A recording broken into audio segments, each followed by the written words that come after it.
അവരിവരും പറയണമെന്ന് ഞാൻ പറയണമെന്ന് നിങ്ങൾ ഇത് ചെയ്യണ്ട. നിങ്ങൾ ബൈബിളിലേക്ക് നോക്കാം. അവിടെ വാളെടുക്കാനോ വെട്ടാനോ കുത്താനോ നിങ്ങൾ പോയി മറ്റുള്ളവനെ തല്ലി തകർക്കാനോ ഒന്നും പറഞ്ഞിട്ടില്ല. സ്നേഹം.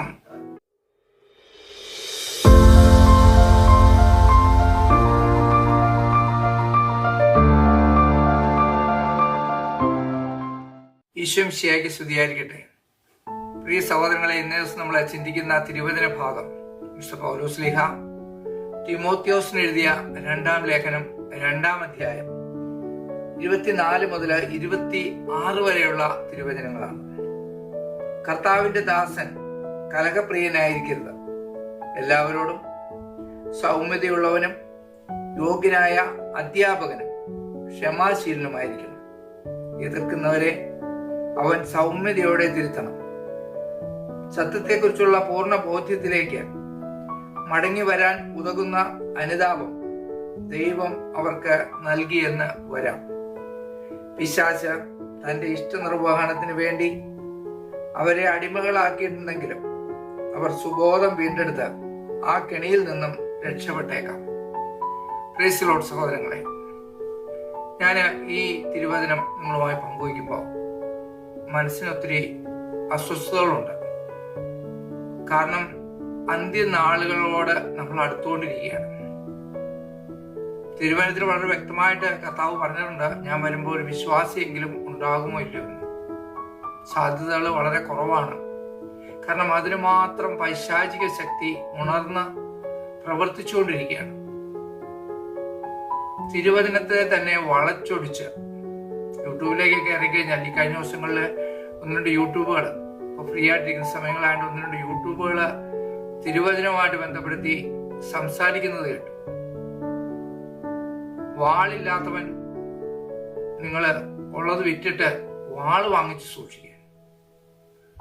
വാള് എടുക്കുന്നവൻ വാളാൽ തീരുമെന്നാണ് കർത്താവ് പറയുന്നത്.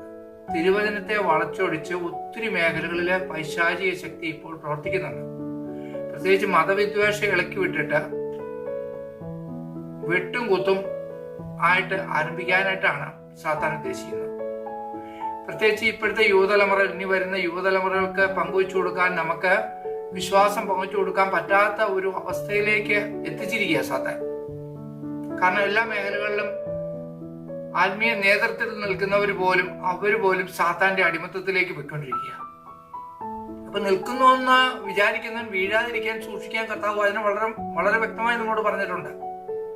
അപ്പൊ അതുകൊണ്ട് ഈ കാലഘട്ടത്തില് ഇതുപോലെയുള്ള വർഗീയതകള്, പരസ്പരം കലഹങ്ങൾ ഉണ്ടാക്കാൻ വേണ്ടിയിട്ട് യൂട്യൂബ് വഴിക്കും അല്ലാതെയും ഒക്കെ പുറത്തേക്ക് വരുന്നുണ്ട്. സിനിമകൾ തന്നെ നമ്മൾ കാണുമ്പോൾ പലപ്പോഴും നമ്മൾ കാണുന്നില്ലേ, ഇപ്പൊ യുവതലമുറയെ സന്തോഷിപ്പിച്ച് അവരെ ഒരു നെഗറ്റീവ് എനർജിയിലേക്ക് കൊണ്ടുപോകാൻ പറ്റുന്ന വിധത്തിലുള്ള കാര്യങ്ങളാണ് കൂടുതലും പുറത്തേക്ക് വരുന്നത്. വെട്ടും കുത്തും ഇല്ലാത്ത ഏതെങ്കിലും ഒരു സിനിമ ഈ കാലഘട്ടത്തിൽ നമ്മൾ കാണുന്നുണ്ടോ?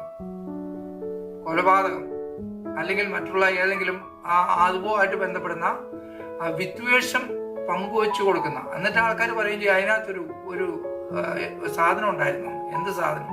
ഒരു സാധനമില്ല. നമ്മൾ ഈ മേഖലകളെ കുറിച്ചൊക്കെ കാണുകയും അറിയുകയും ചെയ്യുമ്പോഴാണ് ഇതിന്റെ സാത്താന്റെ പ്രവർത്തനങ്ങളെ കുറിച്ച് വളരെ വ്യക്തമായിട്ട് നമുക്ക് മനസ്സിലാക്കാൻ പറ്റുന്നത്. അന്ധകാര ശക്തി ഫുൾ ടൈം പ്രവർത്തനത്തിലാണ്. അത് കാണാനും പ്രചരിപ്പിക്കാനും ആൾക്കാർ ഇഷ്ടം പോലെ ഉണ്ട്. യൂട്യൂബേഴ്സ് ഇഷ്ടം പോലെ കിടക്കുക. അതുകൊണ്ട് കേൾക്കാനായിട്ട് ഇമ്പമുള്ളവയില് ചെവി കൊടുത്തോണ്ടിരിക്കുകയാണ്. കാരണം തിരുവചനത്തെ വളച്ചൊടിച്ചാണ് ഇപ്പോ പലരും സംസാരിച്ചുകൊണ്ടിരിക്കുന്നത്. അത് പിശാചിന്റെ ഒരു പ്രവർത്തനമാണ്. മനുഷ്യൻ ഈ ലോകത്തിലെ കർത്താവ് പറഞ്ഞിരിക്കുന്നത്, നിങ്ങൾ പരസ്പരം സ്നേഹിക്കുവിൻ, ഞാൻ നിങ്ങളെ സ്നേഹിച്ചതുപോലെ നിങ്ങൾ പരസ്പരം സ്നേഹിക്കുവിൻ. അതാണ് കർത്താവിന്റെ അടയാളം. കർത്താവ് സ്നേഹമാണ്. കുറെ ആൾക്കാർ ഇന്നും പഴയ നിയമത്തിന്റെ അവസ്ഥയിൽ തന്നെ നിൽക്കുകയാണ്. കർത്താവ് വന്നു കഴിഞ്ഞപ്പോൾ കർത്താവ് സകല മനുഷ്യരും ചെയ്തു. ഇനി ജനിക്കാനുള്ള വ്യക്തികൾക്ക് വേണ്ടി കൂടിയാണ് പരിഹാര ബലിയായത്. അതൊന്നും മനസ്സിലാക്കാതെ അവരെ കുറ്റം പറയുന്നതല്ല ഞാൻ ഒരു കാരണവശാലും കുറ്റം പറയുന്നില്ല. കാരണം അത് പിശാചിന്റെ ഒരു പണിയാണ്.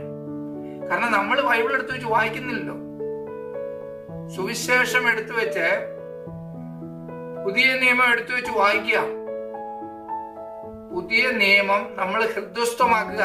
കർത്താവ് വന്നതിന് ശേഷം എന്തൊക്കെയാണ് കർത്താവ് നമ്മളോട് പറഞ്ഞിരിക്കുന്നത്, അത് വളരെ വ്യക്തമായിട്ട് നമ്മൾ മനസ്സിലാക്കിയിരിക്കണം. ഇല്ലെങ്കിൽ നമുക്ക് തെറ്റുപറ്റും. ആൾക്കാരെടുത്തു വെച്ചിട്ട് ചുമ്മാ വെച്ച് കീറുവാണം വിടണ പോലെ. എന്താണ് ഇതൊക്കെ? പൈശാചികമായിട്ടുള്ള ഒരു അവസ്ഥയാണ്. മനസ്സിലാക്കിയിട്ട് നമ്മൾ സൗമ്യതയോടെ നമ്മൾ കർത്താവിന്റെ അടുക്കലായിരിക്കുക. അതാണ് കർത്താവിന്റെ സ്വഭാവം. അല്ലാതെ വാളെടുക്കുന്നവൻ വാളാകുന്ന കർത്താവ് വളരെ വ്യക്തമായിട്ട് വരും. വാളൊന്നും സ്ഥലം വിറ്റ് വാള് മേടിക്കാനോ അല്ലെ നിങ്ങള് നമ്മുടെ സഹോദരങ്ങള് ഹിന്ദുക്കളാകാം, മുസ്ലിംസ് ആകാം, മറ്റുള്ള മതവിഭാഗത്തിൽപ്പെട്ടവരാകാം, അവരെ സ്നേഹിക്കാൻ കഴിഞ്ഞില്ലേ പിന്നെ എങ്ങനെയാ നമ്മൾ കർത്താവ് എന്നാ പറഞ്ഞത്? നിങ്ങൾ സുവിശേഷം പ്രഘോഷിക്കുക. വിശ്വസിച്ച് സ്നാനം സ്വീകരിക്കുന്നവൻ രക്ഷിക്കപ്പെടും, അല്ലാത്തവൻ ശിക്ഷിക്കപ്പെടും. അതാര് രക്ഷിക്കുന്നേ? നമ്മളല്ല. അവൻ സ്വയം ഏറ്റെടുക്കുകയാണ്. അവൻ ക്രിസ്തുവിനെ തിരിച്ചറിയട്ടെ. എങ്ങനെയാണ് ക്രിസ്തുവിനെ മറ്റുള്ളവർക്ക് തിരിച്ചറിയാൻ സാധിക്കുന്നത്? നമ്മളുടെ സ്വഭാവം കണ്ടിട്ടാണ് ക്രിസ്തുവിനെ മറ്റുള്ളവർ തിരിച്ചറിയുന്നത്. വിദ്വേഷം കൊണ്ടല്ല കർത്താവ് വന്നത്. അത് ആദ്യം തിരിച്ചറിയും. മനുഷ്യൻ എന്താണ് ഇങ്ങനെ പൈശാചികമായിട്ടുള്ള ഒരു അവസ്ഥയിലേക്ക് ഇതുമാത്രം പോകുന്നതെന്നുള്ളതാണ്. അന്ത്യസമയത്തിന്റെ അടയാളങ്ങളാണ് നമ്മൾ കണ്ടുകൊണ്ടിരിക്കുന്നത്. തീ ആള് കത്തിക്കൊണ്ടിരിക്കുക. കത്തിക്കാൻ വേണ്ടിയിട്ടുള്ള സർവ്വ പരിപാടികളും എന്തിന് ആത്മീയ നേതൃത്വം നിൽക്കുന്ന പല വ്യക്തികളെ പോലും പിശാചിന് വേണ്ടി ഉപകരണങ്ങളാക്കിയിട്ടുണ്ട്. വ്യക്തമായി അറിയാവുന്ന കാര്യങ്ങളാണ് ഞാൻ പറയുന്നത്, അല്ലാതെ വെറുതെ ഒന്നുമില്ല. ഞാൻ ഇതിനെക്കുറിച്ച് വളരെ വ്യക്തമായി മനസ്സിലാക്കിയതിന്റെ പിന്നിൽ തന്നെയാണ് പറയുന്നത്. ആത്മീയ നേതൃത്വത്തിൽ നിൽക്കുന്നവർ പോലും വിദ്വേഷവും പകയും ഇങ്ങനെയുള്ള പൈശാചികമായിട്ടുള്ള അവസ്ഥകളിലേക്ക് മറ്റുള്ളവരെ നയിക്കാൻ അണ്ടർഗ്രൗണ്ടിൽ കൂടി പ്രവർത്തിക്കുന്നുണ്ട്. അത് പിശാചിന്റെ പണിയാണ്. പക്ഷെ നമ്മൾ വളരെ വ്യക്തമായിട്ട് ശ്രദ്ധയോടുകൂടി നമ്മൾ മുന്നോട്ട് പോയില്ലെങ്കിൽ നമ്മൾ അടിതെറ്റി വീഴും. കർത്താവ് പറഞ്ഞ പോലെ ഞാൻ വരുമ്പോ ആരെങ്കിലും ഉണ്ടാവും. ആരും ഉണ്ടാകാത്ത വിധത്തിലുള്ള രൂപത്തിലാണ് ഇപ്പൊ പിശാച് തൂത്തുവാരിക്കൊണ്ടിരിക്കുന്നത്. അതിന്റെ ഏറ്റവും വലിയൊരു മൂർച്ഛന അവസ്ഥയിലേക്ക് ഇപ്പൊ കടന്നിരിക്കുകയാണ്. പ്രത്യേകിച്ച് യൂട്യൂബിലേക്ക് നോക്കിയാൽ കാണാം. അപ്പൊ അതുകൊണ്ട് പ്രിയ സഹോദരങ്ങളെ, നമ്മൾ ഈ വചന അധിഷ്ഠിതമായിട്ട് തന്നെ ജീവിക്കണം. കർത്താവ് പറഞ്ഞിരിക്കുന്നത് പുതിയ നിയമത്തില് ഈശോ വന്നതിന് ശേഷം നമ്മളോട് ചെയ്യാൻ പറഞ്ഞിരിക്കുന്ന കാര്യങ്ങൾ മാത്രം ചെയ്താൽ മതി. ഇവരും പറയണമെന്ന് ഞാൻ പറയണമെന്ന് നിങ്ങൾ ഇത് ചെയ്യണ്ട. നിങ്ങൾ ബൈബിളിലേക്ക് നോക്ക്. വിശുദ്ധ ബൈബിൾ എന്ത് പറയുന്നു? സുവിശേഷത്തിൽ എന്തു പറയുന്നു? പുതിയ നിയമം എന്താണ് നമ്മളോട് അനുശാസിക്കുന്നത്? അതനുസരിച്ച് ജീവിക്കുക. അവിടെ വാളെടുക്കാനോ വെട്ടാനോ കുത്താനോ നിങ്ങൾ പോയി മറ്റുള്ളവനെ തല്ലി തകർക്കാനോ ഒന്നും പറഞ്ഞിട്ടില്ല. സ്നേഹം, അതാണ് ഈശോയുടെ സ്വഭാവം. സ്നേഹം. പിതാവായ ദൈവം ലോകത്തെ അത്രമാത്രം സ്നേഹിച്ചു. അതുകൊണ്ടാണ് സ്വന്തം പുത്രനെ നമുക്ക് വേണ്ടി അയച്ചു തന്നത്. അപ്പൊ ആ സ്നേഹത്തിൽ ആഴപ്പെട്ട് നമ്മൾ ജീവിക്കണം. പീഡനങ്ങൾ ഉണ്ടാകും, സഹിച്ചു നിൽക്കണം. അവസാനം വരെ സഹിച്ചു നിൽക്കുന്നവൻ രക്ഷ പ്രാപിക്കുമെന്നാണ് ഈശോ പറഞ്ഞിരിക്കുന്നത്. അപ്പൊ അതുകൊണ്ട് പ്രിയ സഹോദരങ്ങളെ, എന്നെ ശ്രവിച്ച് നിങ്ങൾ ഒരാളാണ് ഒരാള് ഇതിൽ നിലനിൽക്കുന്നുണ്ടെങ്കിൽ എനിക്ക് അത് മാത്രം മതി. എനിക്ക് സുവിശേഷം പറയാതിരിക്കാൻ വയ്യ. കാരണം എന്നെ രക്ഷിച്ചവൻ കർത്താവ് യേശു മിശിഹാ തമ്പുരാനാണ്.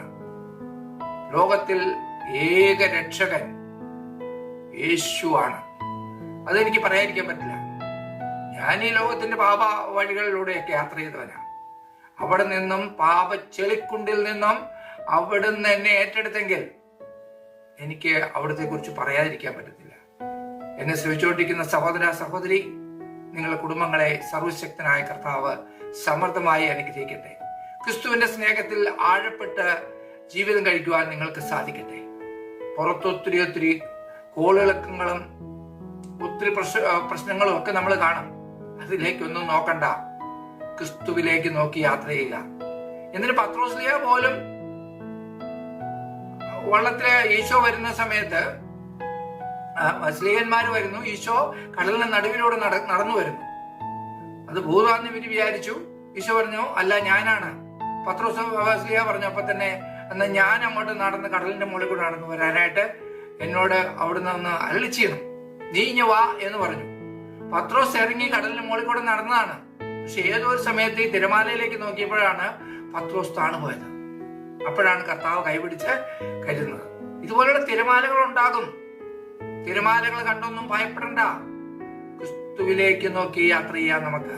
ദൈവം നിങ്ങളെല്ലാവരെയും സമൃദ്ധമായി അനുഗ്രഹിക്കട്ടെ. Praise the Lord. ആമേൻ.